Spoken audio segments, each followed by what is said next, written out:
can jar your child enough to make them consider like, what?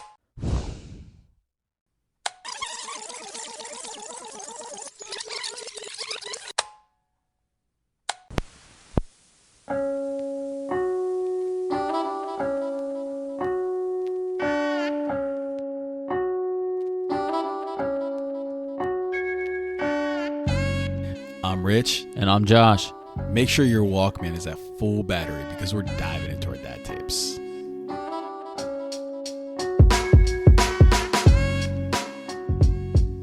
What's going on, guys? Thanks for listening to tape number 39 of the Dad Tapes. Let's get rolling. What are we drinking tonight, bro? Tonight we are drinking a brew from Portland, Maine, brewed by Lone Pine Brewing Company. Winter Carnival. It's a white ale brewed with coriander, orange peel, and seasonal spices, and it's 5.2% ABV. Let's get the cracking. I like it. Yeah, No, I wouldn't write home about it.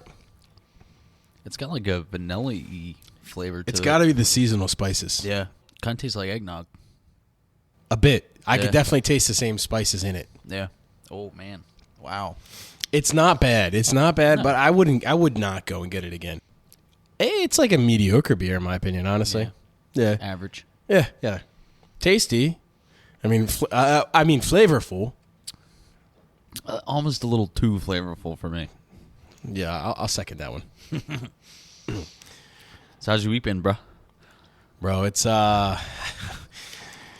a short week since we last recorded, but I'll start off. I eliminated Phil from the playoffs. Oh yeah. Yeah, baby. I eliminated Phil. Shit. He is donezo. Done. He's not in the playoffs. No chance for him. Wow. And I'm basically a lock, all right? Because I have the most points scored. And I've also had the toughest schedule. I've had the most points scored against me. But I'm sitting in second spot, tied for second. Yeah. But I got the top second seed because I got the most points in the league. And mathematically, I'm in the playoffs, no matter what. Yeah. And this week, I play Phil again for some stupid, crooked reason. I think Danny rigged it. Danny, I know you. I smell some foul play here. But so I play Phil again, and now I just got to think about: do I want to lose and have maybe a really hard match? Do I want to win and maybe have another hard match because it's just a bad week for somebody? I don't know. Now I get to pick and choose where I want to be, more or less. Because like I said, I'm in mathematically. I cannot, unless people score 300 points in a game, and it's tough to even score 150. Yeah. So it's not gonna happen. Nobody's gonna. I'm in. But kind of salty about Philly. Yeah, I am too. You know, we skidding, bro. We skidding hard. Yeah. The Sixers, they're killing it. I know it's early in the season, and Joel Embiid is leading the MVP race so far. Like, all for it. Let's double back, bro. Let's double it back. See, you know more about basketball than I do. I don't pay attention to basketball. The Devils are killing it. Yeah. The Devils are killing it. You know, and the Phillies, I don't pay too much attention to baseball. So, Dude, I love baseball, and I love hockey. But Jill's team's eliminated from the playoffs. Oh, shit. Oh, she's had the injury bug, bro. Her like round 2 player, his leg got twisted in a way that nobody's leg should ever be twisted. Ow. If you're standing straight up, the rest of your body goes this way, but your one leg is still straight up. Yeah. He tore 2 major ligaments in his knee. Ow. Yeah. So. Oh wait, no, I'm sorry. That was my running back. My running back had that. She had him in another league. But here I am, still at the top of the boards with points scored, guys. Come on, Batty Daddy. Step up. Stop me. You can't stop me. And the best part of this plan is no one can stop me. And then I was listening to their podcast over on the West Coast. The West Coast. And they got to talking about responsibilities and teaching responsibilities and using the responsibility aspect for discipline for their kids. And most of it was focused like on animal oriented and the responsibility and accountability for their kids with their animals. Yeah. And before we get to how your week was, what's the craziest animal story you got? You really want to fucking Yeah, I want to hear it, bro. What you got? So you remember Peaches, right? My old the dog that bit me when I was holding and pinning down your mother's ex-boyfriend. Yeah. Yes, I remember him. that mix of a mutt. Like she had so many different breeds and it was retarded. She was the definition of mutt. Yeah, dude. But I remember when we first got her. She was a street dog in Philly, and she was a stray, obviously. So we got her, brought her home, and she's outside doing her thing, having fun, running around and everything. And then the next thing you know, we get like a herd of deer coming in the backyard. What the fuck? Right. And then all of a sudden, Peaches, like her ears perk up. She sees it, and she's gone. Right. She's after these deer. And then all of a sudden, you're seeing the deer hop over the blueberry bushes in the backyard because, I have blueberry bushes in the backyard. There was a blueberry field next door. And all of a sudden, you see this deer hop over one of the bushes. You don't see it. And then the next thing you see the deer hopping over the bushes again. But this time, the dog is on the deer's fucking back. Like, what the fuck? God damn, dude. It's like something out of a scene of a fucking movie, dude. It was hilarious. That's nuts. Oh, my God. I think that was the only, funny, crazy animal thing I've seen. Do you remember when your dad used to have turkeys? I remember the story of the one turkey that we had being so depressed because it didn't have a mate that it got so skinny and it just fell over and died. Dude, that sounds horrible.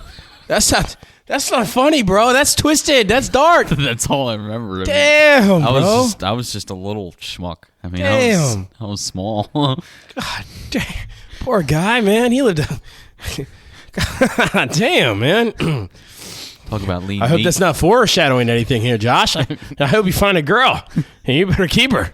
You better keep marrying around, man. You don't want to end up like that turkey. God damn. Anyway, how was your week, bro? Let's brighten it up a little bit. It wasn't bad, other than the cold. I mean, kind of a mundane week, Yeah. Nothing really crazy. Looking forward to tomorrow, picking up Addie. There you go. 1 week away from having a nice long 5-day week end vacation. It was a good Coming time. up on Christmas, I'm excited. So, gonna have some nice hunting time next weekend. It's gonna be good, and that's about it. I mean, nothing really crazy this week. Fucking sounds boring as shit, man. It was a pretty boring week, to be honest with you. I mean, yeah, but sometimes it's nice to have a week like that. Just You have a lot of weeks like that, bro. sit back. You have a lot of weeks like that, bro. Relax. You have a lot of weeks like that, bro. Play some video games. You got a lot of weeks like that, bro. No, I got it every week. It's like that, bro. Oh, that's what I'm saying, man. Like, shit. You all right? You doing okay?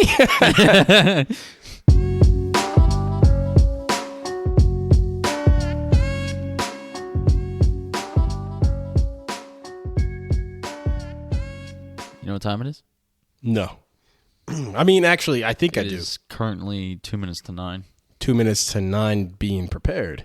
Yeah. Right? Is that what 9 means? 9. 9 prepared, aware. I tested you. I tested you on that one, bro. And you failed. You said, yeah, hey, we ain't being prepared. We're being aware. So you weren't aware that I said the right thing or wrong thing. So you ain't aware right now. You got me all fucked up right now. So tonight's reading from our Daily Dad by Ryan Holiday. January 19th. Where did you see that? Without a ruler to do it against, you can't make crooked straight. I like that. Yeah. I like that. Your daughter gets mad, so she slams the door and screams. Your son makes himself a snack and leaves the kitchen in a disaster for someone else to clean up. You hear them say something rude to a waiter. You see them write something offensive on social media. Before you get mad, get glad. Before you get mad, before you condemn their actions, just take them aside.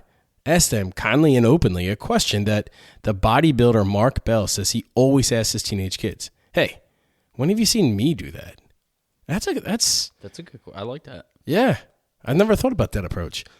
This is a great question because it may be that you have been inadvertently modeling behavior you find repugnant in others. And while that's no excuse for bad behavior, it's useful to know if we've been tacitly condoning the wrong things to our kids. But if you haven't, then you have even less of an excuse. I like that, honestly. I kind of take it as it's not, I mean, yeah, you always want to teach your kids the right things to do because you don't want them to be wrong. But at the same time, they need to be aware of the wrong actions and wrong situations. That way they can divert themselves from that type of behavior. You know what I mean? Yeah, I don't know if I do know exactly what you mean. But I think what I at least get away from it is, you know, whether you present that question and you do that and you're just not aware of it, or you don't do that and you actively try your best not to. Like for instance, in that reading, like I would never be rude to a waiter. Dude, I don't even send food back.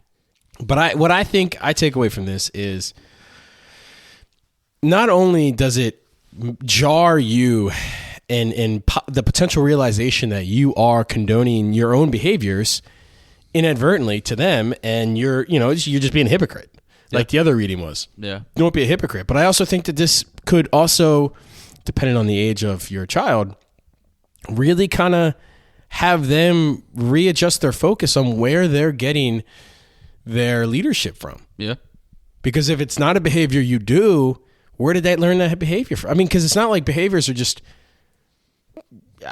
made up. No, behaviors are learned. They're learned. So whether it's a friend or, maybe that sentence or that question alone can jar your child enough to make them consider, like, wow, maybe I don't want to do that. Where did I learn that from?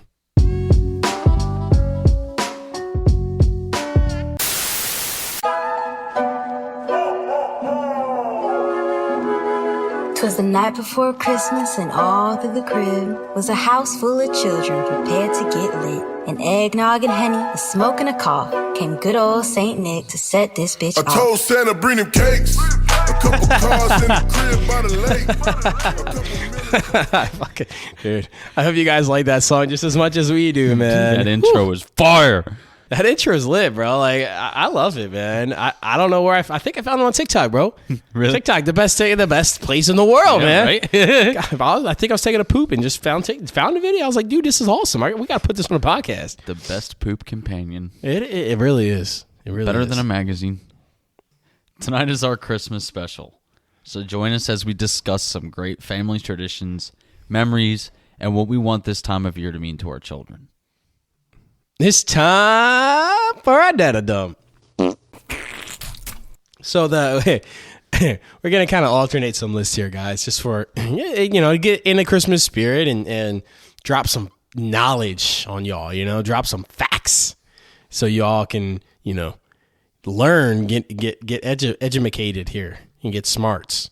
So one of the lists here is the 10 not commonly known facts about Christmas. And I don't know if I'm going to read all the facts just because some of them are just little, they're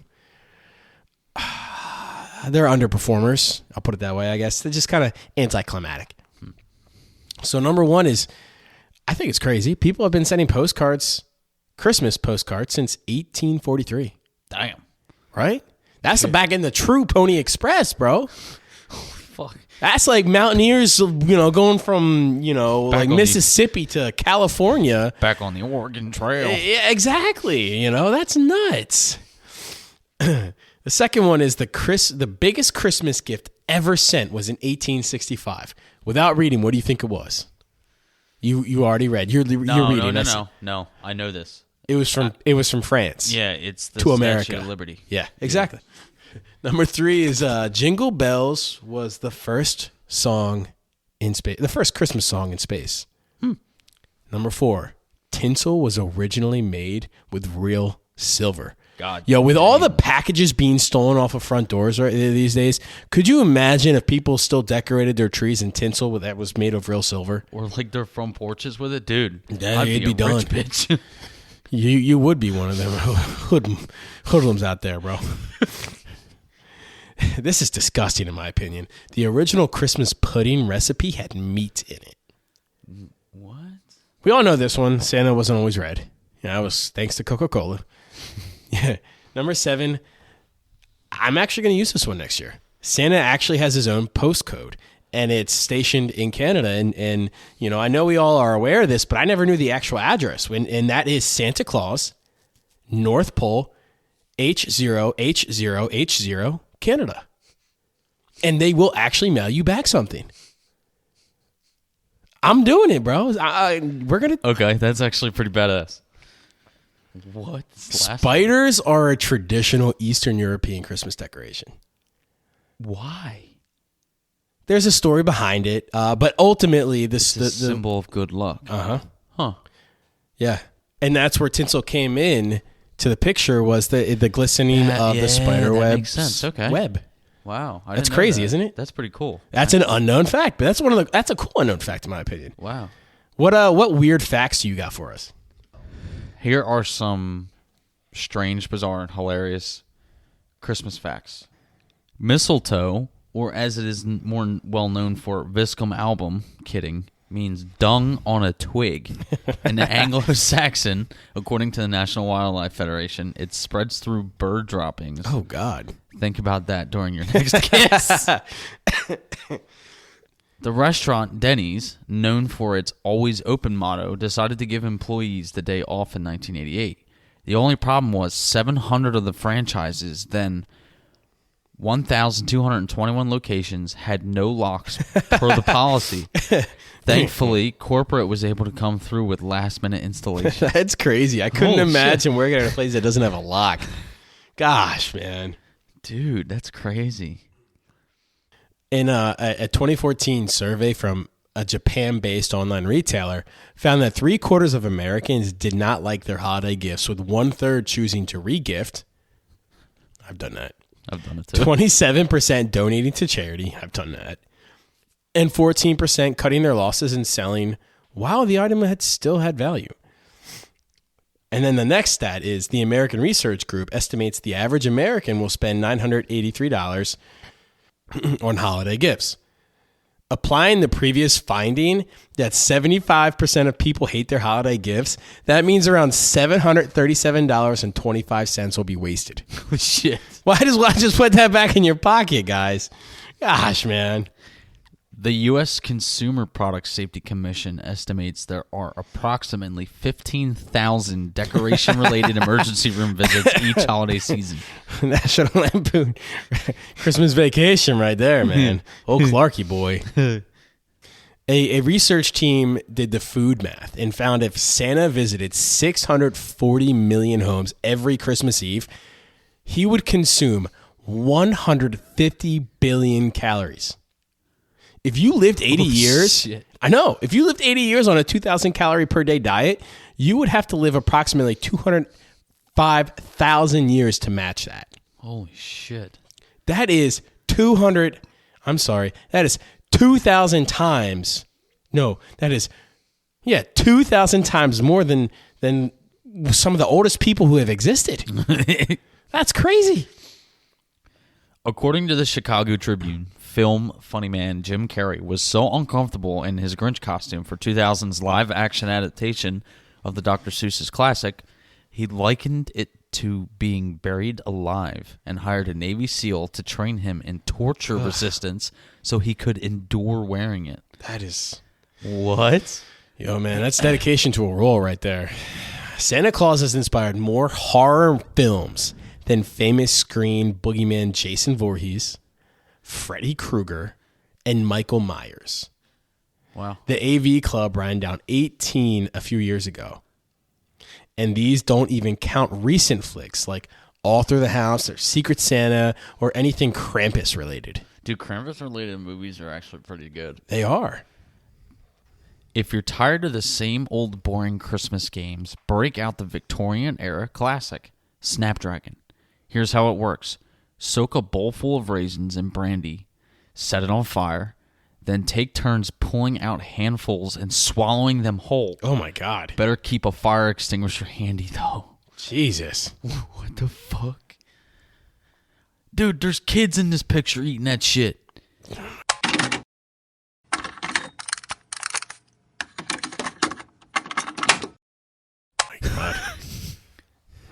Oh my God. And that was our datter dump. This time of year is obviously super stressful. This time of year is very, loving.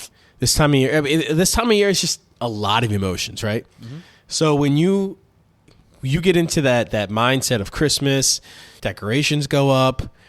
What's one of the first big emotions you feel as we get closer to Christmas? Excitement. And what's that excitement for? Is it just like the spirit of Christmas? Like, what is that excitement for? It's all of it, dude.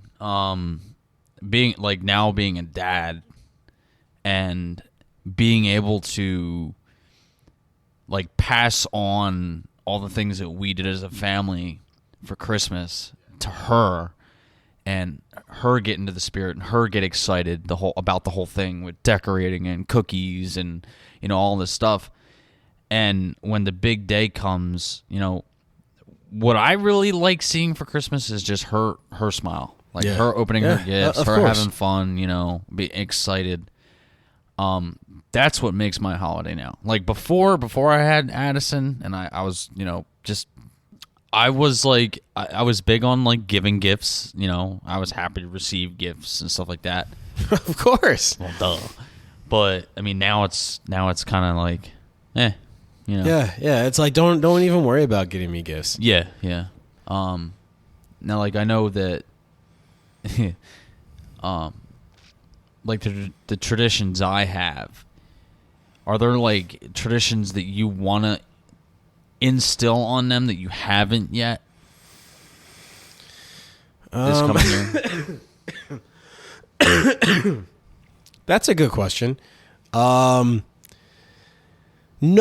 not as much as new traditions that I haven't instilled on them yet or introduced to them yet, as much as it is trying to continue traditions that we have. Yeah. Some of the things Jill and I have completely agreed on is you start the traditions early. Oh yeah. Definitely. You integrate it into your life, whether it's something that is something that we created or something that our family had created in the past or anything like that.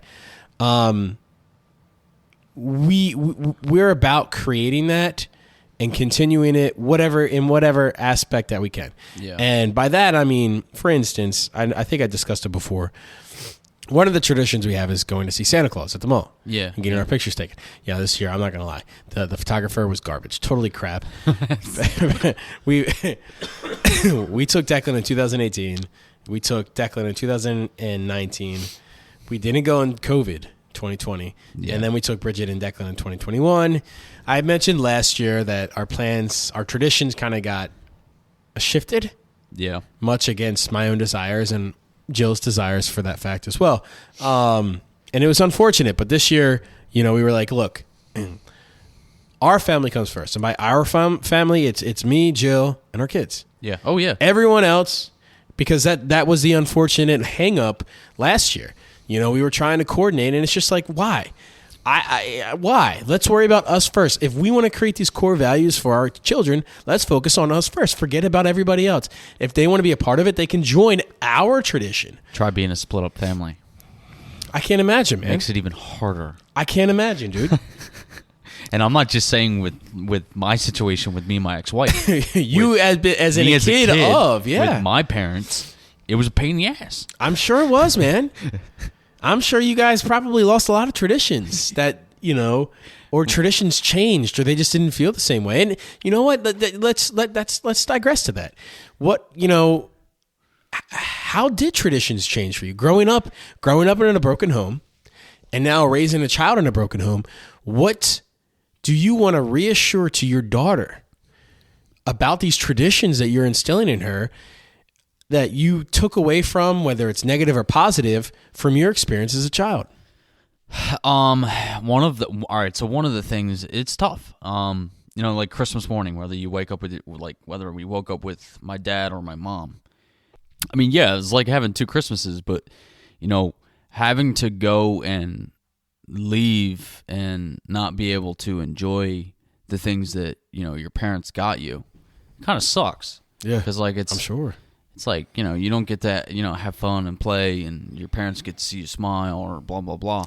Yeah, it's not even that. Just I can't imagine just having to leave that, toys aside and that excitement aside. I can't imagine having to leave the moment.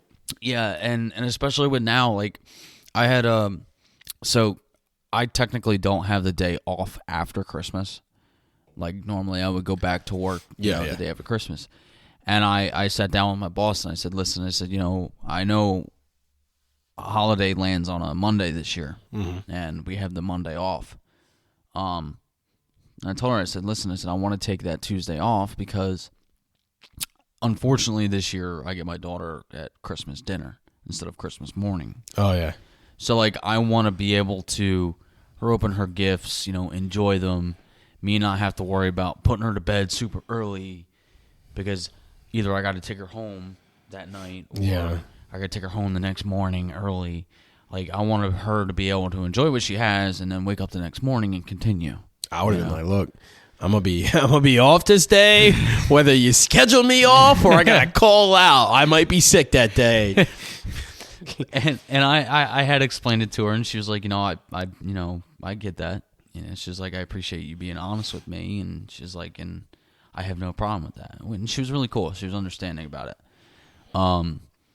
But it's tough doing that kind of shit, because like. Well, how do you plan to? I mean, I know you can't. You can only do so much.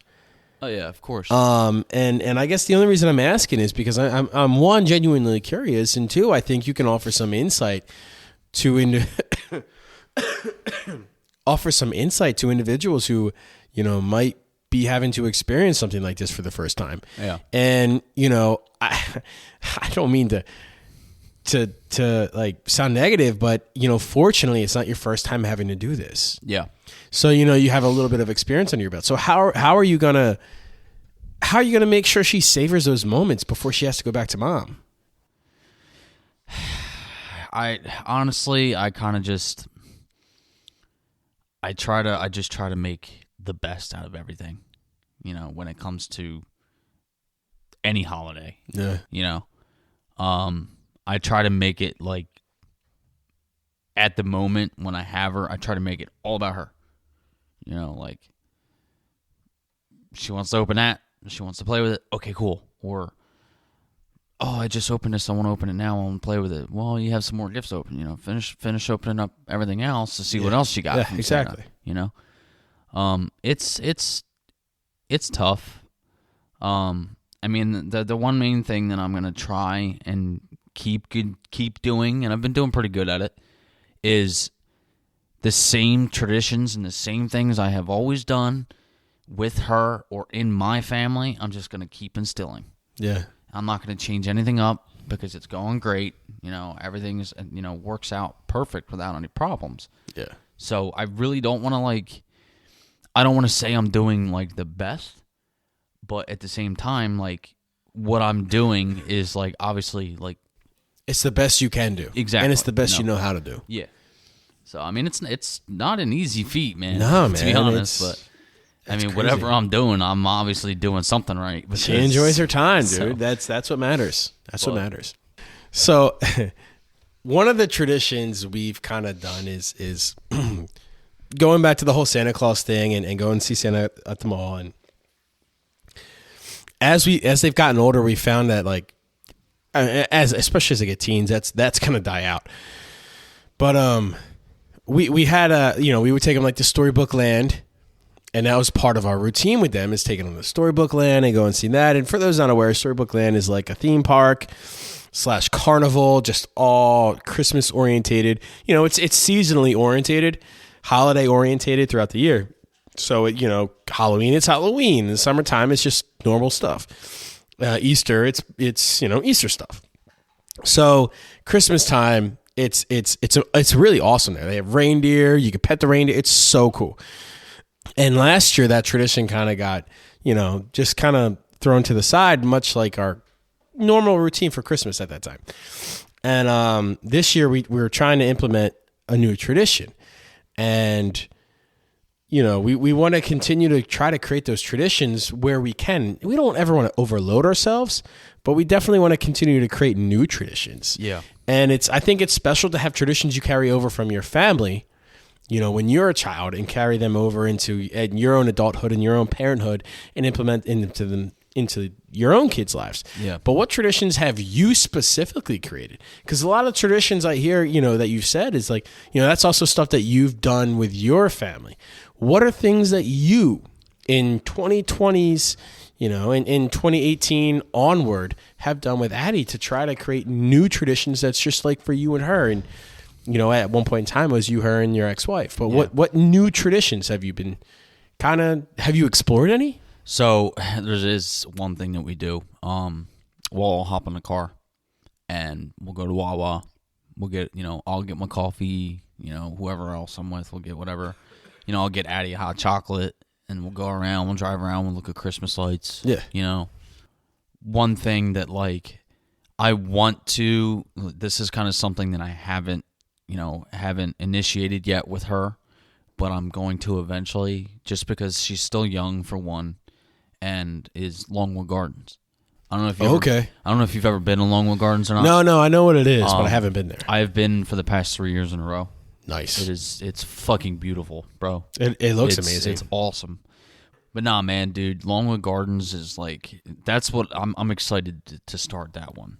That's not a tradition you had with you being a kid growing up with your dad, nobody. Okay, that's cool. I respect that, and I think that's what it is about, because truth be told, it's to me, traditions, there's just two different types of traditions. You can connect generations of family with traditions. Yeah. And I think it's important for, even if every generation creates their one new tradition. Yeah. I think it's important because that creates a different bond. It's like, hey, look, my parents did this for me and we're going to do this for you. And it's like, okay, I appreciate that. As kids, they don't appreciate that. No. But, as they get older, I hope we'll learn to respect and appreciate that. But when you create your own family traditions, I think that's the most intimate moments. Yeah.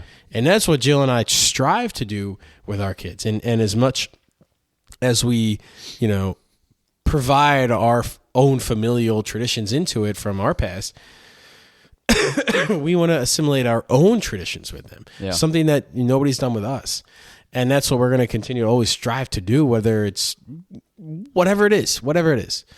That being said, what is the last, I guess, before we, top it off with the situations here, and I'm sure you probably got some interesting ones for us.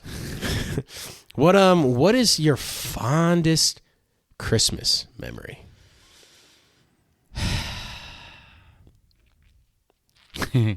Honestly, was when I got my first gaming console.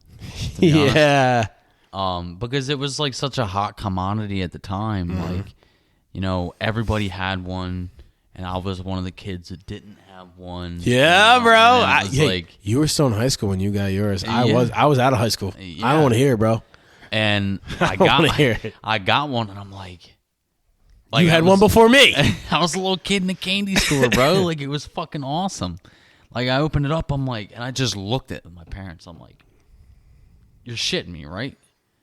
And they're like, yeah, it's yours. And I'm just like, whose would it have been, bro? Huh? Whose would it have been? Well, I know that, but it was just more or less no, this can't be real. I'm dreaming.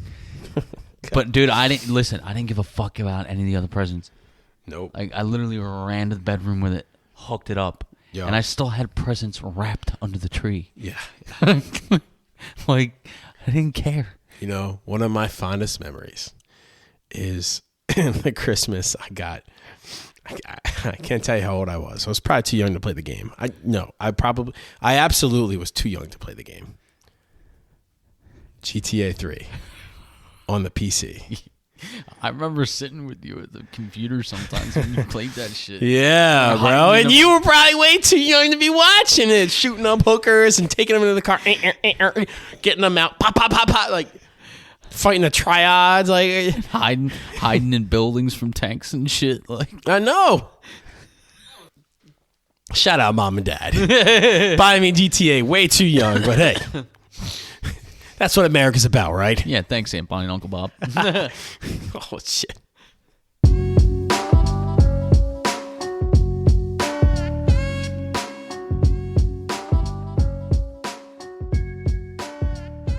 You know, I'm sure tonight you got us some good situations. So what you got for us? I try to keep them holiday oriented. You know, it was a little tough.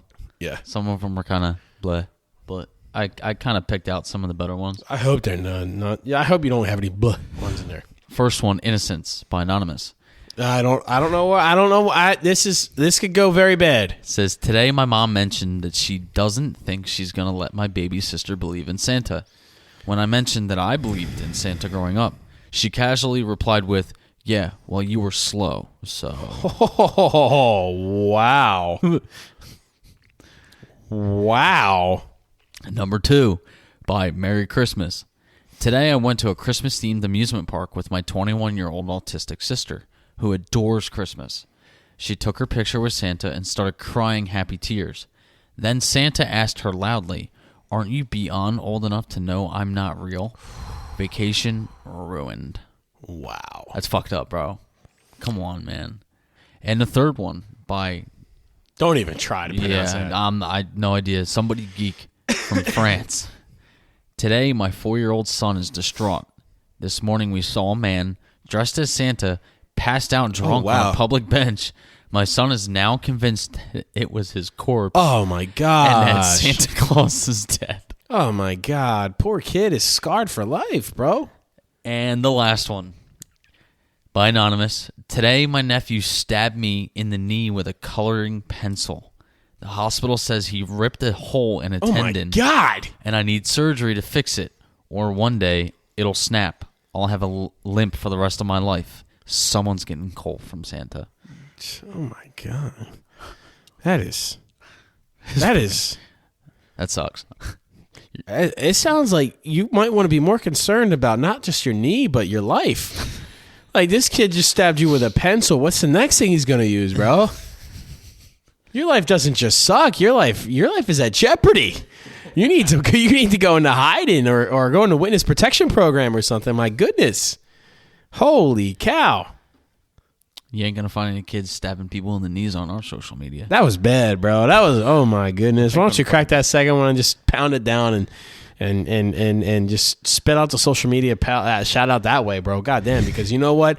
You won't be finding any crappy shout outs like that on our Facebook reels and Instagram reels on that. Good grief. Be sure to follow us on all of our social media accounts. Facebook /DadTapes. Instagram at the Dad Tapes Podcast, Twitter at the Dad Tapes, TikTok at Dad Tapes Podcast. Be sure to like, subscribe, and leave a review. You know, it helps us out, bro. Helps us grow. You know. You know, I guess at the top of my Christmas list, the top of my Christmas list is the same thing every man in a relationship wants. I don't think I need to say exactly what that is. Piece of ass. It's just like what that song said in the beginning. I asked Santa for them cheeks. You know what I'm saying, bro? Like, I asked Santa for... Like, come on, bro. What's that Santa for them cakes, bro? I want to put in a tape and have it be rewound. Rewinded. Whatever the correct... proper. Yeah. Whatever the proper adjective for that would be. That's what I want. That's all I'm asking for. Other than the first one. That's the only two things I'm asking for. You know what I'm asking for? A fresh tape. So I don't have to worry about it being used. I don't have to worry about rewinding the tape. Well, you know, cassette tapes are probably mad expensive now, so good luck with that one, bro. Here, I'll hold my hand out and you pay me for that, and I'll give you a tape. I'll give you a tape, all right. I'm checking out, bro. Peace. Ho, ho, ho. Peace.